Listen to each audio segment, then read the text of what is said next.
Hello and welcome to another LEGO Train MOC Showcase video. This is a very special episode because I'm going to be showcasing my brand new Santa Fe Blue Goose.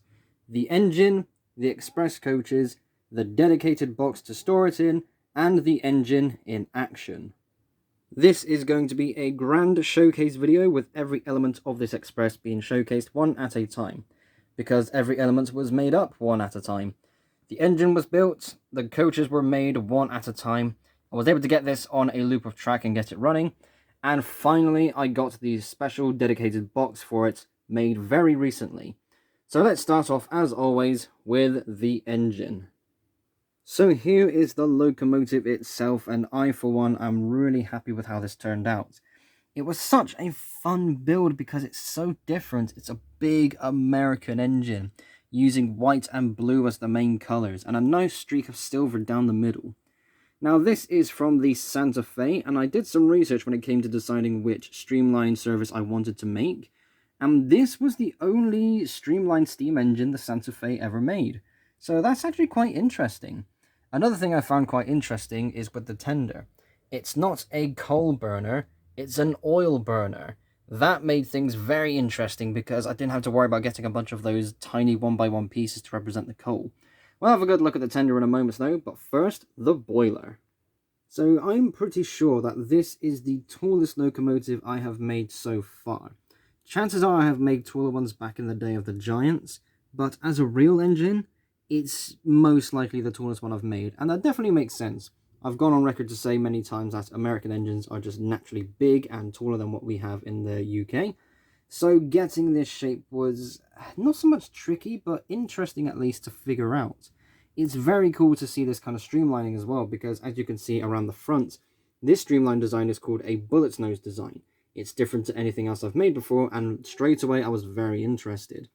It doesn't quite line up here at the front. As you can see, these other bricks are kind of sticking out in a bit of a weird way. But, you know, I kind of have to make do. This is my first attempt at this design, but it could be way worse. Some simple yet fair use of some lining tape along the front here, both in silver and in white to get a nice clean look.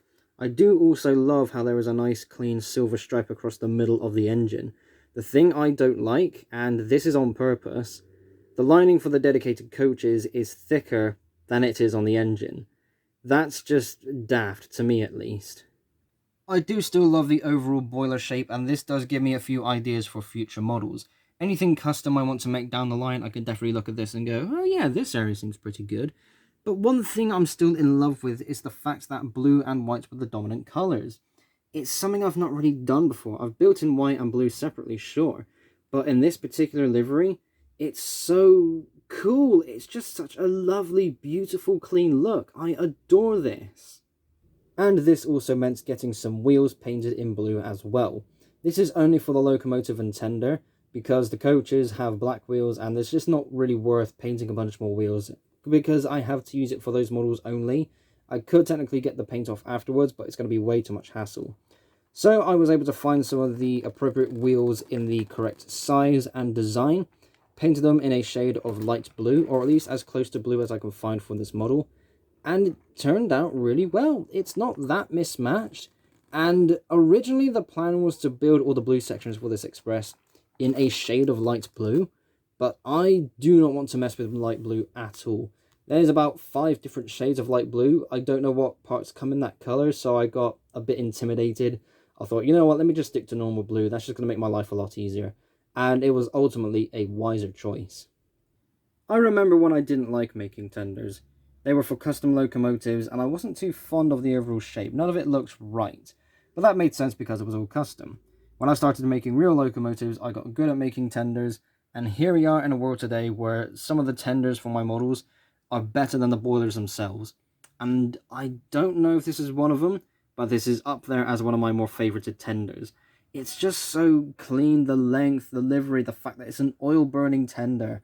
It's so different, I love it. Again, the wheels for this, like the boiler, have been painted in blue, and it just works so well for this.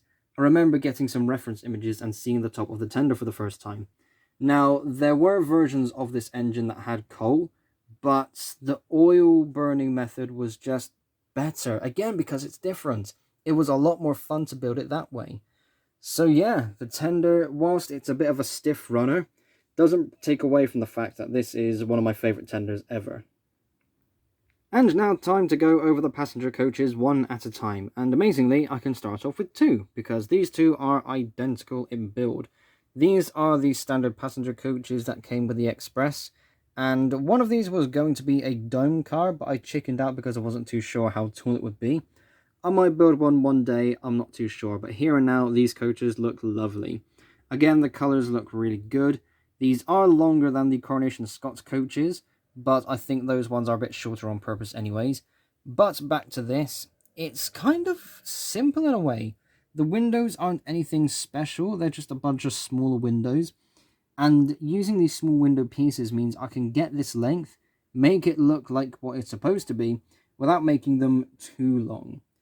Every coach has its own dedicated power setup, as you can see here. Power functions once again, because power functions is really good. And we do have people on the inside. Now, the interior is very simple, but that is on purpose. Adding things like dedicated seats and tables and other things, it's going to sound really daft when I say this, but I thought to myself, I don't want these coaches to be too heavy. Everything on the exterior is supposed to be there because, you know, that's part of the actual coach design. But if I'm adding more stuff on the inside, what if it starts to bog down the motors? Again, I've got 4 coaches and they each have their own power units, but they're pushing a heavy locomotive as well. It was an interesting choice. Nothing can really stop me from adding all the details on the interior in the first place, but this time I got a bit conscious. I don't know, what do you think? Up next we have the baggage car, and this will go at the very front of the Express. And very obviously this is the simplest of all the coaches. It's got 4 doors, 2 on each side, and there is no interior to speak of, minus all of the power function setups as shown previously. Now this is again a very simple coach, but it doesn't take away from the fact that I think it still looks quite nice. I don't think I've really made any dedicated baggage coaches before. I remember making a Royal Mail coach in the past, but that's technically something different. So yeah, again, it's something that fits perfectly, but also a nice little change of pace. And finally, we have the observation car. Once again, it is powered with its own dedicated power function system, and it has minifigures on the inside with the basic interior details. Now, because of the observation details at the back end, this is technically a few studs longer. Doesn't really change the performance, but it was interesting how I wanted to make this the same length, and yet it became longer. Anyway, there's not the end of the world, but the details here are a bit finicky, let's say. Now, it doesn't quite line up perfectly where the curved section meets the straight wall, and this definitely took an evening to figure out. I asked around a few places to say, I'm trying to remember this sort of detail. Can anybody remember if they saw something similar? And after seeing a few other reference images, I eventually settled on doing it this way. It's a bit square in some places. Again, it's not the best thing ever. I'm British, we don't really have observation coaches, we have brake coaches, but this was definitely a good challenge. It overall does look good, and I am very pleased with the end result. And now we get to have a look at the box, and I wasn't able to do this with the Coronation Scots box because I just couldn't figure out how to visibly show this. But this is the best that I can do. So first of all, savvy viewers will notice the box is in the same livery as the Express itself, because style points. And I've also had a bit of fun with the lid. As you can see there on the side, it says Blue Goose, or rather the lid of the box, but it's sideways, so that's what I meant there. Now then, as for storing this, it is quite interesting. So I kinda had a main set in stone reference for this. There is a model train set that my dad has, Northern Bells, something along those lines. The box for it is luxurious. It has drawers, there's foam padding, like makeup sponge foam. It's very soft and clean. And I thought to myself, I want that. So I did that with the Coronation Scott, and I was able to replicate it with this. So this is a couple of layers to represent each main holding layer. So there are 3 in total for this Express.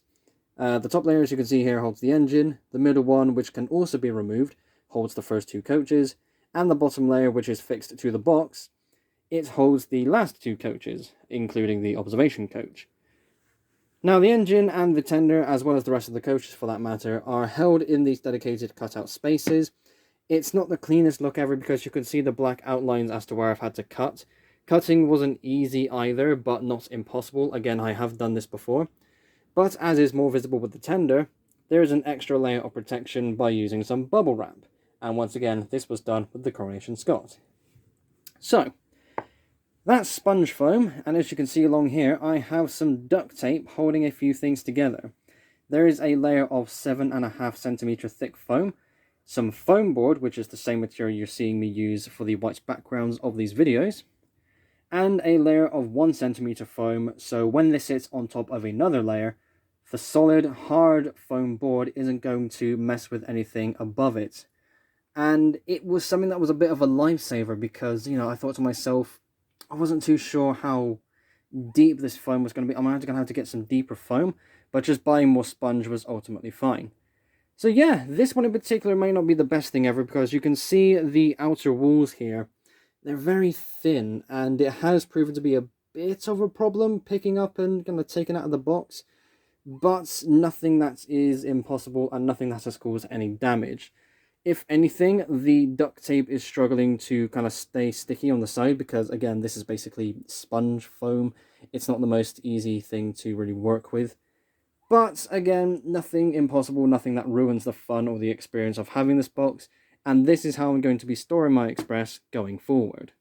So this is what it now looks like with everything now inside the box.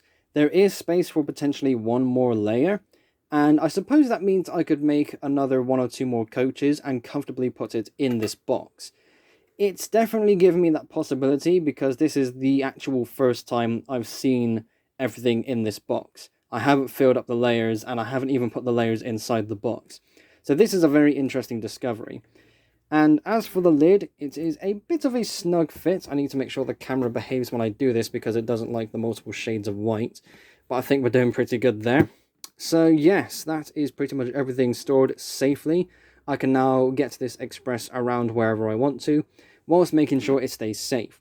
A good stylistic choice was, of course, putting Blue Goose along the top. Just, you know, a neat little thing, because, yeah, why not? So that is everything showcased, but we are not done yet. We still need to see this beautiful Express in action. Before we do that, though, I want to say thank you to everybody who has been watching my videos over the years. A project like this is so much fun to do, and a grand video like this is quite rare. So now we are going to see this engine in action, and it was so much fun to finally see this thing together and on the go. So before we go to that last footage, I want to say thank you once again to everyone for watching. Be sure to like and subscribe if you haven't already. And here's the Blue Goose in action.